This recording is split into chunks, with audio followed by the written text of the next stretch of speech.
So today we have this beautiful 1998 Bonneville in for Alpine ILX F509. So we're going to be updating the technology in it, making it a little bit more useful and easier to use and have all the modern creature comforts that you would find in a brand new car. So a little behind the scenes. So just wanted to show you the way we do our harnesses. So we don't cut any of the wires. So this is a vehicle specific harness that plugs into the factory harness so that we don't have to chop up or modify any of the existing wiring. We also use a kit that bolts into the factory locations so that same thing, we don't have to cut the dash or anything. That's the advantage of using these halo floating screen style radios. So we solder, heat shrink, and then prep the entire harness. So it's not just kind of like a ball of wire shoved in there, but basically what we try to do is combine all these wires in a way, and then we're pulling this out because we're adding a backup camera now. So all this basically goes like this because this way it plugs into the radio and it still gives us about 6 inches to be able to pull the radio out to service it, to be able to, if we need to do anything, check anything, change anything, we're not struggling trying to like wrestle with the thing to get the wires out, praying that it's not getting caught on something and cutting it or causing something to fail. So this way it keeps us nice and neat.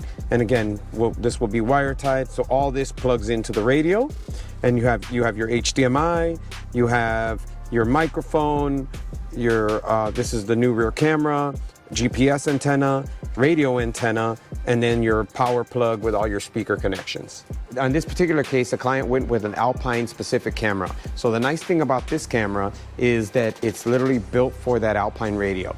It has a special connector that you run and plugs directly into the deck itself. There's an adapter. It gives you your power, your ground, and your video signal. So it makes it super easy. They also build a camera specific frame.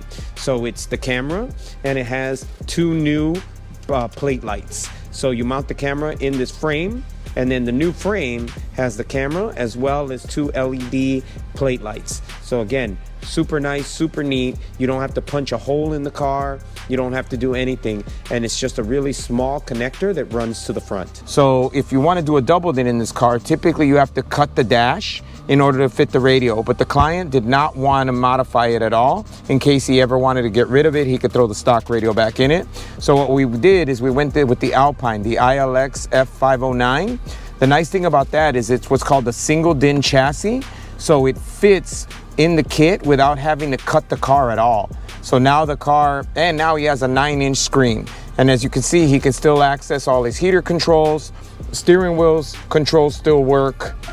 I mean, basically it's as if, it came with the car. Obviously it's modern tech. So he has Apple CarPlay, Android Auto, it has HDMI input, I mean, just the works. So again, a way to put modern technology in an older vehicle. The vehicle is in great shape, runs, drives, it's low miles, but just the technology is bad, and he wants to be, this is his daily driver, so he wants to be able to enjoy it and have modern technology. Visit our website at showtimeaudiochicago.com.